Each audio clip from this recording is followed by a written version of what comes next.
तो मेरे प्यारे साथियों, आज के इस वीडियो में हम लोग हिंदी का प्रथम अध्याय यानी कि प्रथम पाठ यानी कि गद्य खंड का जो है पहला चैप्टर जो है क्या चाहिए जी, श्रम विभाजन और जाति प्रथा, जिसके लेखक हैं भीमराव अंबेडकर। इन्हीं के एक कहानी में से हम जो है टोटल का टोटल ऑब्जेक्टिव क्वेश्चन, ऑब्जेक्टिव कह रहे हैं यार, ऑब्जेक्टिव कहने का अर्थ हो गया, ठीक है। सब्जेक्टिव क्वेश्चन जो है आज लेकर के आ गए हैं। क्या लेकर के आ गए हैं जी? Subjective question. और आप लोग को हम यहाँ बता देते हैं कि अब जो है हिंदी का पूरा सब्जेक्टिव क्वेश्चन हम खत्म कर देंगे, ठीक है। और आपको सभी चैप्टर का अगर वीडियो देखना है, ठीक है, एक साथ देखना है, तो आप जो है प्लेलिस्ट को ढूंढे, ठीक है। प्लेलिस्ट जो है मेरे चैनल पे बना हुआ है, हर एक जो है बुक का हम प्लेलिस्ट धीरे धीरे बनाते चल रहे हैं। आपको जो है मेरे चैनल से ही हर एक सब्जेक्ट का तैयारी करने में आपको बहुत ज़्यादा सहूलियत होगी। हमने हालांकि मैथ भी पढ़ा दिया है और सब्जेक्टिव पढ़ा रहे हैं। ऑब्जेक्टिव मैथ खत्म कर दिए हैं, सब्जेक्टिव पढ़ा रहे हैं। केमिस्ट्री का ऑब्जेक्टिव खत्म हो चुका है, अभी हिंदी का भी चालू कर दिए हैं। तो आप लोग ध्यान रखिएगा कि मेरे चैनल पे एक एक करके सारे मैंने किताब का जो है वीडियो अपलोड हो जाएगा। तो आप लोग इस बात के लिए निश्चिंत रहें कि आपको कोई भी तैयारी करने में दिक्कत नहीं होगी, ठीक है, ध्यान रखिएगा। तो यहाँ पे हमको जो है इस चैप्टर में 8 को जो है बहुत ही इंपॉर्टेंट क्वेश्चन लगा, यानी कि वीवीआई क्वेश्चन लगा, जिसको इस मैंने कि वीडियो में हम शामिल किए हैं। और आंसर जो है एकदम झक्कास आंसर लिख करके लाए हैं। तो आप लोग जो है इस आंसर को डायरेक्ट परीक्षा में कॉपी कर सकते हैं, मुझे कोई आपत्ति नहीं होगी, ठीक है। क्योंकि ऐसा आंसर जो है आप लिखेंगे तो आपका 2 में 2 मार्क्स जरूर आएंगे, ठीक है। अब यहाँ पे चलिए 1 नंबर सवाल पे आगे बढ़ जाते हैं। कुशल व्यक्ति या सक्षम श्रमिक समाज का निर्माण करने के लिए क्या आवश्यक है? ये जो है सवाल आपके परीक्षा में पूछा हुआ है पहले से, और उसी क्वेश्चन का आंसर हम शानदार तरीके से लिख करके लाए हैं। देखिए क्या कह रहा है, कुशल व्यक्ति या सक्षम श्रमिक, ठीक है। कुशल व्यक्ति यानी कि जो काम करने के लिए हमेशा तत्पर हो, ठीक है। सक्षम श्रमिक यानी कि जो मजदूर हो, चाहे जो भी माने कि लेबर हो, ठीक है, वो सक्षम हो, काम करने योग्य हो, ठीक है। इस समाज का निर्माण करने के लिए यह आवश्यक है कि हम व्यक्तियों की क्षमता इस सीमा तक विकसित करें जिससे वह अपने पेशा या कार्य का चुनाव निजी क्षमता और योग्यता के आधार पर कर सके, ठीक है। कहने का सिंपल सा मतलब समझिएगा ध्यान से, यानी कि समाज में एक ऐसा क्षमता विकसित करना है जिसमें जो भी व्यक्ति है वो अपने निजी क्षमता और योग्यता, इस बात को समझिएगा, बहुत गहरा बात हमने लिखा है, ठीक है, ध्यान रखिएगा। निजी क्षमता और योग्यता के आधार पर अपना जो है पेशा का चुनाव करना चाहिए। कहने का मतलब जो है, कोई व्यक्ति जो है आपका जो है मान चलिए कि फोटोग्राफर बनना चाहता है, वो क्या बनना चाहता है जी? फोटोग्राफर वो बनना चाहता है। और जो है उसके पेरेंट्स लोग चाहे कहीं भी किसी भी परिस्थिति में जो है दबाव आता है, और दबाव आने के बाद कहता है लोग अच्छी जी कि नहीं, तुमको जो है एक आईआईटी करना है, ठीक है, और आईआईटी करके तुमको एक जॉब ले लेना है, प्लेसमेंट ले लेना है, अपना जहां भी जाओ जॉब एगो ले लो, बढ़िया से आईआईटी कर लो, ठीक है। बच्चे का जो मन है फोटोग्राफर बनना है, और घर का लोग चाहे आसपास के लोग चाहे उसके दोस्तों को चाहे जो भी है दबाव दे रहे हैं कि नहीं तुमको आईटीआई भले आईआईटी करना है, ठीक है। अब यहाँ पे बात को समझिएगा कि कभी भी वह बच्चा फोटोग्राफर बनना चाहता था जो वो आईआईटी करेगा तो वो सफल नहीं होगा। या फिर कहीं दबाव आ रहा है कि डॉक्टर बना दो इसको, ठीक है, तो डॉक्टर बनेगा तब भी वो डॉक्टरी में सफल नहीं डॉक्टर बन पाएगा। इस बात का ध्यान रखें। तो वही कह रहा है कि समाज में हमको क्या करना चाहिए कि अपने पेशा या कार्य का जो चुनाव करना चाहिए वो निजी क्षमता, यानी कि आपका क्या क्षमता है, ठीक है, आप क्या कर सकते हो, और उस क्षमता के आधार पर, और आपकी योग्यता क्या है, यानी कि आप क्या करने योग्य हो, उसके योग्यता के आधार पर जो है आप अपने पेशा या कार्य का चुनाव करें, ठीक है। जैसे अब मेरा ही समझ लीजिए, हमको पढ़ाने में ज्यादा मजा आता है, तो हम जो है देखिए आराम से एक टीचर का रोल प्ले कर रहे हैं, ध्यान रखिएगा।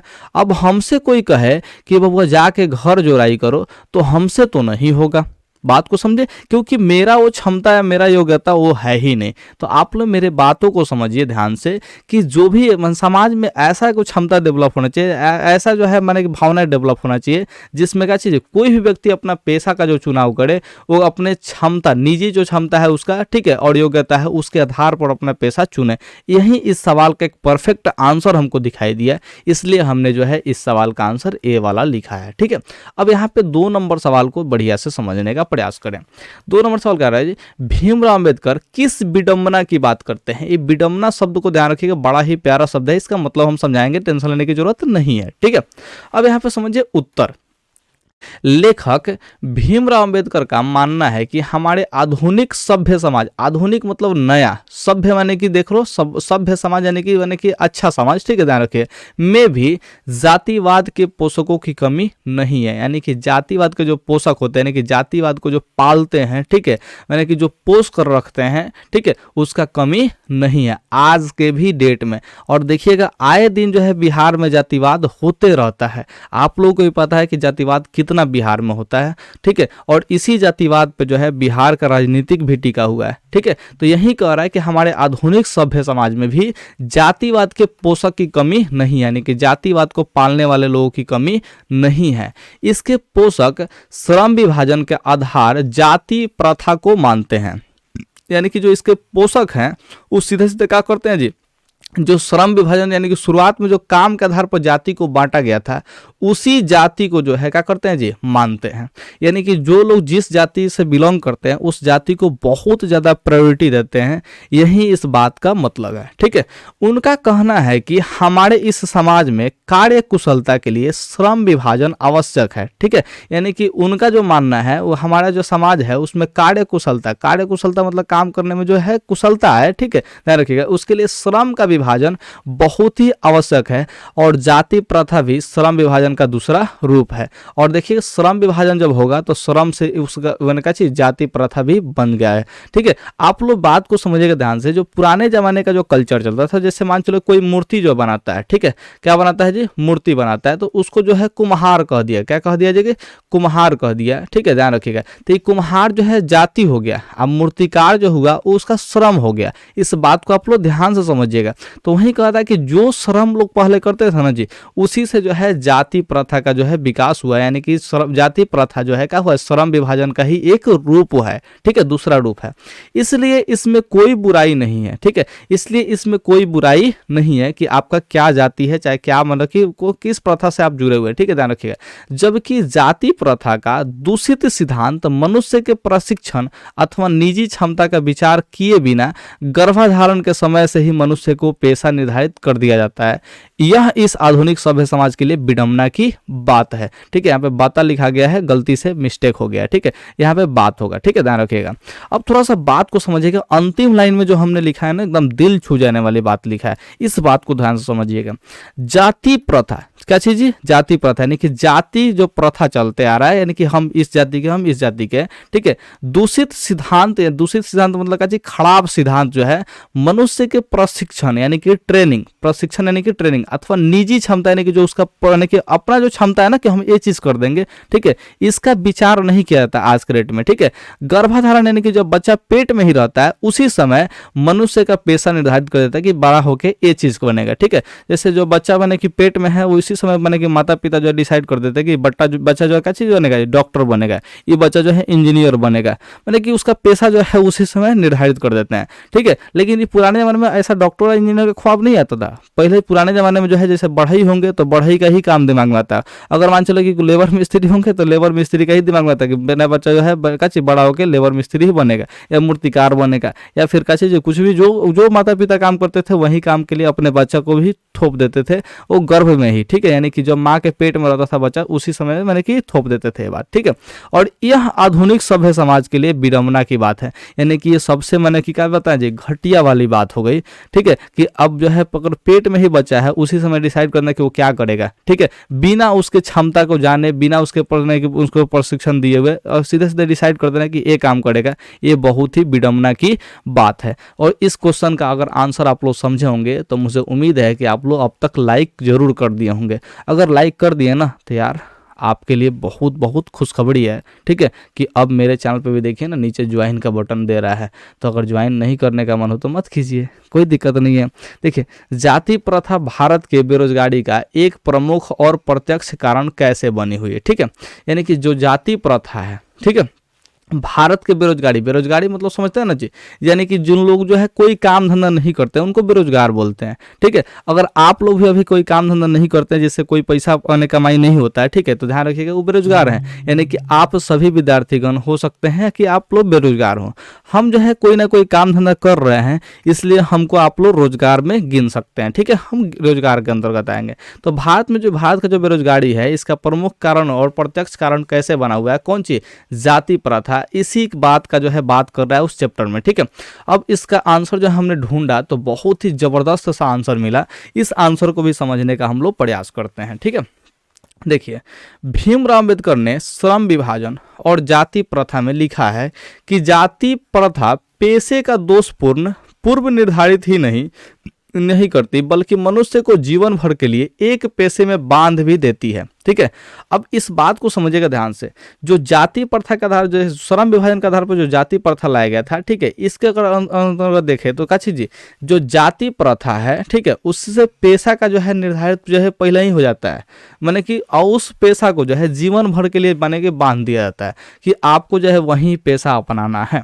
ठीक है, जैसे कोई बढ़ई का काम करते हैं तो उन लोग को जो है बाल बच्चा भी काची बढ़ई का काम करेगा जीवन भर, इसको बांध दिया जाता है। ठीक है, ध्यान रखिएगा, ये जो है समाज का एक मैंने कहा जी विडम्बना टाइप का बना हुआ है, ध्यान रखिएगा, ये ध्यान रखिएगा। ठीक है, भले ही पेशा अनुपयुक्त या अपर्याप्त होने कारण वह भूख से मर जाए। ठीक है, यानी कि भले ही वह जो पेशा जो यानी कि जो भी वो काम कर रहा है उसके वजह से मैंने कहा जी वो भूखे मर जाए, यानी कि उतना मैंने कि उसके लिए पर्याप्त नहीं हो, अपर्याप्त हो। ठीक है, उसके लिए जो है वो काम परफेक्ट ना हो। ठीक है, चाहे अनुपयुक्त हो। ठीक है, ध्यान रखिएगा, लेकिन वो फिर भी क्या करेगा जी, उसको वही काम करना पड़ेगा मजबूरन, जिसकी वजह से क्या होगा जी, भूखे मर सकता है, क्योंकि उसका जरूरत जो है पूरा ही नहीं हो पाएगा, क्योंकि जो है वो जो करना चाहता है वो करने ही नहीं दे रहा समाज। ऐसा बात जो है ध्यान रखिएगा, अगर होगा किसी के साथ तो क्या होगा जी, भूखे मर जाएगा। प्रतिकूल परिस्थितियों में भी मनुष्य को अपना पेशा बदलने की स्वतंत्रता न हो। ठीक है, यानी कि अगर प्रतिकूल परिस्थिति यानी कि उसके अनुकूल परिस्थिति न हो, जैसे जो आप करना चाहते हो वो परिस्थिति आपका पास न हो। ठीक है, उसके बावजूद भी अगर आप लोग पेशा बदलने के लिए स्वतंत्र नहीं, यानी कि माने कि आप लोग आज़ादी से जो है अपना पेशा नहीं बदल सकते, यानी कि जो काम कर रहे हैं उस काम को अगर नहीं बदल सकते हैं तो भूखे मरने के अलावा क्या रह जाता है बताइए जी। आप जो है भूखे मरेंगे ही मरेंगे, क्योंकि आप जो चाहते हैं वो तो काम हो ही नहीं रहा है। ठीक है, तो ध्यान रखिएगा कि आप भूखे मर सकते हैं। ठीक है, इस प्रकार पेशा परिवर्तन की अनुमति न देकर जाति प्रथा भारत में बेरोजगारी का एक प्रमुख और प्रत्यक्ष कारण बनी हुई है। ठीक है, और यही एक माने की वजह है जिसकी वजह से जो है देखो, जैसे मान चलो कि जो काम जो है समाज आपको थोप रहा है वो आपको काम पसंद ही नहीं है। ठीक है, और आप अपने मन से कोई काम कर ही नहीं सकते, तो ऐसे स्थिति में क्या रहना पसंद करेंगे जी, आप बेरोजगार रहना पसंद करेंगे कि भाई हमारे जो काम मिला तो ना हमारा पसंद नहीं के पड़त, आ जो लोग कहता, ठीक है, वो हमारा पसंद नहीं के पड़ता, हम जो चाहते हैं तो हमारा काम मिलता ही नहीं है। तो सिंपल सी बात है, हम क्या करेंगे जी, बेरोजगार रहेंगे। तो आप लोग इस बात को ध्यान रखेंगे, इसीलिए ध्यान रखिएगा जाति प्रथा जो है बेरोजगारी के एक प्रमुख और प्रत्यक्ष कारण बना हुआ है। ठीक है, मुझे उम्मीद है कि आप लोग तीसरा नंबर क्वेश्चन का आंसर भी समझे होंगे, और डायरेक्ट अगर आप लोग ऐसा ही क्वेश्चन का आंसर लिख देते हैं ना जी परीक्षा में, तो आपको जो है नंबर पूरा का पूरा मिलेगा। ठीक है, मेरे बातों पर विश्वास रखिए, मेरे ऊपर भरोसा रखिए। ठीक है, हम जो है हिंदी आप लोग को पढ़ाएंगे, अच्छे से पढ़ाएंगे, टेंशन लेने की जरूरत नहीं है। जाति भारतीय समाज में श्रम विभाजन का स्वाभाविक रूप क्यों नहीं कही जा सकती। ठीक है, यानी कि जो जाति है वो भारतीय समाज में श्रम विभाजन का, ठीक है, यानी कि जो काम का जो विभाजन हुआ था, ठीक है, उसका स्वाभाविक रूप क्यों नहीं कही जा सकते, इसके बारे में पूछा जा रहा है। ठीक है, तो थोड़ा सा ध्यान रखेंगे इस बात का कि भीमराव अंबेडकर ने श्रम विभाजन और जाति प्रथा शीर्षक निबंध में, ठीक है, ये शीर्षक जो है ये जो मैंने दिया है, क्या बोल रहे हैं जी आज हम, ठीक है, श्रम विभाजन और जाति प्रथा जो दिया है किताब में वो निबंध है। ठीक है, उसमें भारत में व्याप्त जाति प्रथा की निंदा की गई, यानी कि जाति प्रथा को जो है मैंने कि उसका जो है बुराई किया गया, निंदा किया गया, मतलब क्या जी, उसका बुराई किया गया है, ध्यान रखिएगा। ठीक है, किस चैप्टर में जी, श्रम विभाजन और जाति प्रथा में। ठीक, किसका बुराई किया गया था, जाति प्रथा का निंदा किया गया है। ठीक है, जाति प्रथा भारतीय समाज में श्रम विभाजन का स्वाभाविक रूप नहीं कही जा सकती है, क्योंकि यह मनुष्य की रुचि पर आधारित नहीं है। ठीक है, जाति प्रथा जो है ये जो है भारतीय समाज का जो है मैंने समझिए कि एक मैंने कि गलत रूप है। ठीक है, क्यों गलत रूप है? क्योंकि यह मनुष्य के रुचि पर आधारित नहीं है, यानी कि मनुष्य क्या चाहता है उसके आधार पर जाति प्रथा नहीं है। उसके माता पिता जो काम कर रहे थे, चाहे उसके दादा परदादा जो काम कर रहे थे, उस जाति में वो बंध गया, ठीक है, तो आजीवन भर उसी जाति में वो रहेगा, ठीक है। इस रुचि पर काम करता है, ना कि आप जो बनना चाहते हैं उसके आधार पर आपका जाति जो है डिसाइड करता है। जैसे जो है हम मान के चले कि अभी के डेट में आपके सामने जो है हम टीचर का रोल अदा कर रहे हैं, ठीक है, तो टीचर का रोल अदा कर रहे हैं, यानी कि मेरा जो जाति बनना चाहिए वो टीचर से संबंधित कुछ जाति होना चाहिए, ठीक है, लेकिन जो हमारा जाति कुछ अलग है। आप लोग इस बात को समझ सकते हैं। तो यह जो है आजीवन भर रहेगा, जिस जाति में हम बिलोंग करते हैं उस जाति जो है क्या चीज मेरे लिए आजीवन भर रहेगा। मेरे रुचि के हिसाब से नहीं है मेरा जाति, ठीक है, मेरा रुचि कुछ अलग है, तो उसके लिए कुछ जाति बनाना चाहिए, ठीक है, लेकिन वो जाति नहीं है। इस बात को ध्यान रखेंगे। लेकिन ये बहुत ही अच्छा बात है कि हम अपने आप को भारतीय कह पाते हैं, ठीक है, ये ध्यान रखिएगा। तो ये भारतीय हम लोग का धर्म है यार, ठीक है, इस बात को ध्यान रखेंगे। हालांकि इस चैप्टर में हम लोग वापस आते हैं। यह प्रथा पेशे की स्वतंत्रता का गला घोट देती है, ठीक है, यानी कि जो आपको जो है जो भी पेशा आपको स्वतंत्रता से चुनना चाहिए था उसका ये गला घोट देता है, ठीक है, ध्यान रखिएगा। यह एक दूषित सिद्धांत है जो मनुष्य के प्रशिक्षण अथवा उसकी निजी क्षमता का विचार किए बिना गर्भधारण के समय ही मनुष्य क्या करता है जी, मनुष्य का पेशा निर्धारित कर देता है। इस बात को आप लोगों को हमने समझाया था कि जो भी निजी व्यक्ति माने कि देखिए जो भी व्यक्ति है उसका गर्भधारण के समय यानी कि जब पेट में रहता है उसी समय उसका क्या चीज पेशा जो है निर्धारित कर दिया जाता है। और यह जो है क्या चीज बहुत ही घटिया चीज है, ठीक है, एक दूषित सिद्धांत है, ठीक है, इस बात का आप लोग ध्यान रखेंगे। अगर आप लोग जो है ऐसा आंसर लिख देते हैं तो आपकी परीक्षा में जो है 2 में 2 मार्क्स आ जाएंगे। अच्छा, कितने लोग पूछते हैं कि सर इसका पीडीएफ कहाँ मिलेगा? तो यार पीडीएफ जो है आपके टेलीग्राम चैनल पे अपलोड हो जाता है, ठीक है, आप लोग जो है डिस्क्रिप्शन में चेक कीजिए कि आपका जो है टेलीग्राम का लिंक कौन सा है, उस पर लिंक क्लिक करके क्या कीजिए टेलीग्राम जो है ज्वाइन कर लीजिए। आपको जो भी नोट्स वगैरह मिलना होगा उसी चैनल पे अपलोड कर दिया जाएगा, ठीक है, ध्यान रखिएगा। अब यहाँ पे 5 नंबर सवाल को देखते हैं क्या कह रहा है जी। सच्चे लोकतंत्र की स्थापना के लिए लेखक ने किन विशेषताओं को आवश्यक माना है? ठीक है, सच्चा लोकतंत्र का स्थापना करना है। किसका स्थापना करना है जी? सच्चा लोकतंत्र का स्थापना करना है।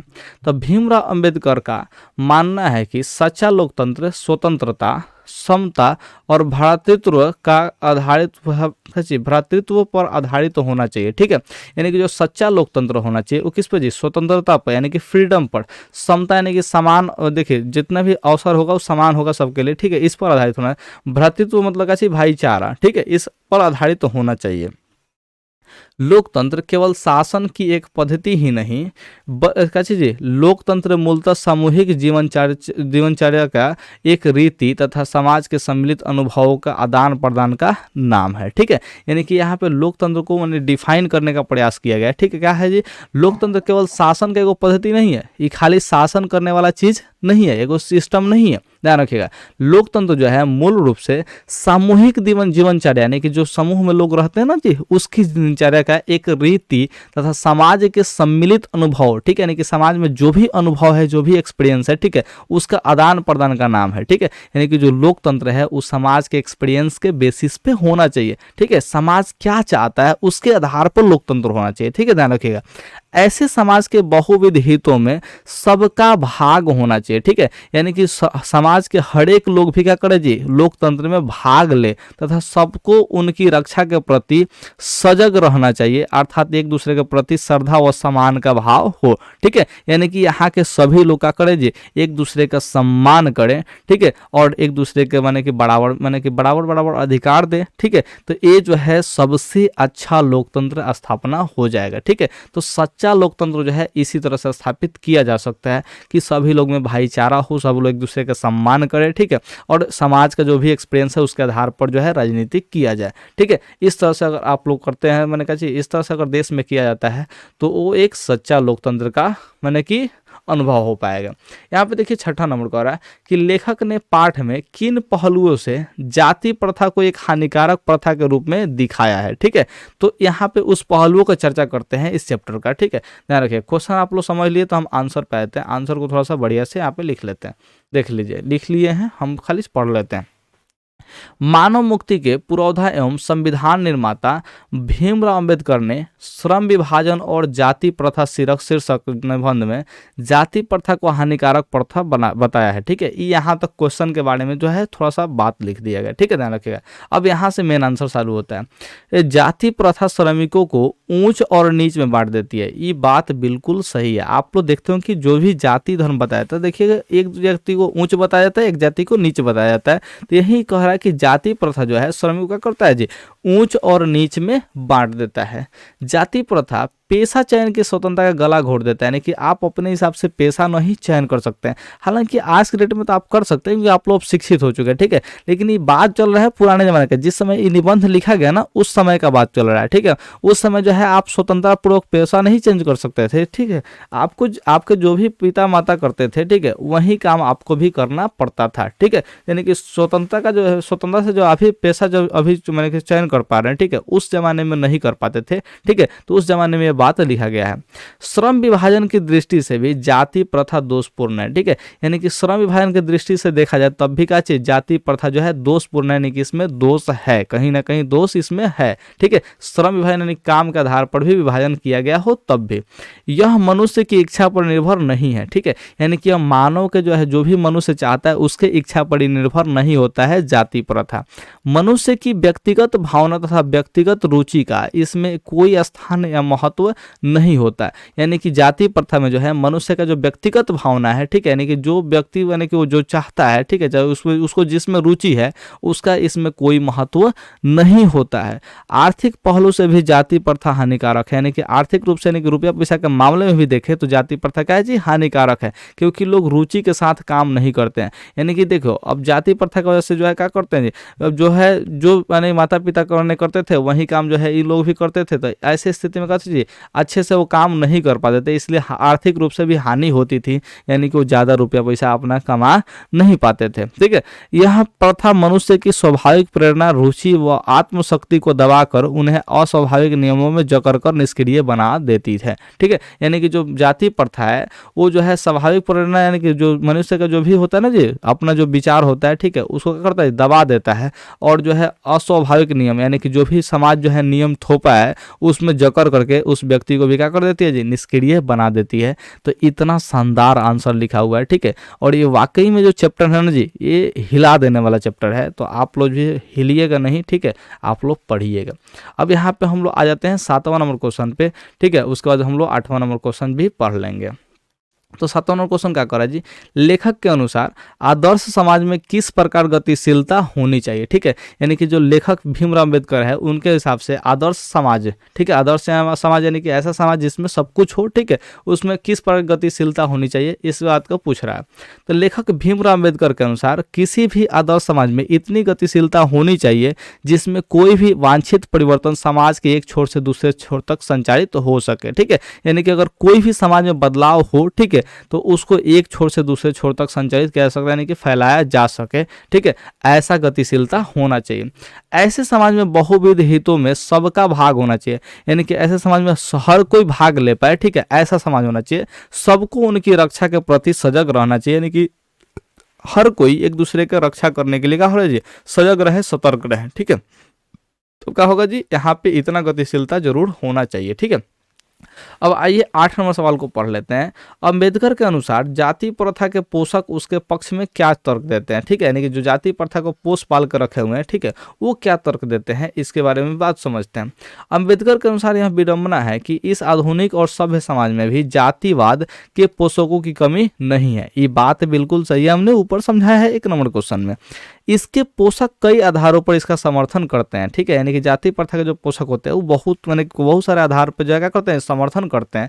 समर्थन का एक आधार यह कहा जाता है कि आधुनिक सभ्य समाज कार्य कुशलता के लिए श्रम विभाजन को आवश्यक मानता है, और चूंकि जाति प्रथा भी श्रम विभाजन का ही दूसरा रूप है, इसलिए इसमें कोई बुराई नहीं है। और ये वाला जो मैंने कि जो बेकार का जो कंसेप्ट है, ठीक है, वो भी लोग क्या करते हैं जी, ये कंसेप्ट जो है दे देते हैं। ठीक है, कहते हैं काची जी कि जो जाति प्रथा है वो काची उसमें कोई बुराई नहीं है, क्योंकि श्रम विभाजन का ही वो दूसरा रूप है, यानी कि जो काम करते हैं उसके आधार पर जो है आपको मैंने कि आपका जो है जाति बनाया गया है, इसलिए इसमें कोई बुराई नहीं है। ठीक है, मुझे उम्मीद है कि आप लोग इस चैप्टर में का जितने भी क्वेश्चन थे वो आप लोग समझे होंगे। अगर समझ में नहीं भी आया होगा ना तो आंसर जो है याद कर लीजिए। ये आंसर अगर आप लोग लिख देते हैं तो आपका 2 मार्क्स जो है पक्का मिल जाएगा। ठीक है, ध्यान रखिएगा। तो आंसर पे आप लोग फोकस कीजिए, कोई दिक्कत वाली बात नहीं है। यही 8 क्वेश्चन में से आपको एक ना एक क्वेश्चन देखने को मिल सकता है परीक्षा में। ठीक है, तो आप इस पीडीएफ को जाकर के टेलीग्राम ग्रुप से ज्वाइन कर डाउनलोड कर लीजिए और इसको याद कर लीजिए। मिलते हैं हम लोग फिर अगले वीडियो में, तब तक के लिए बाय, धन्यवाद।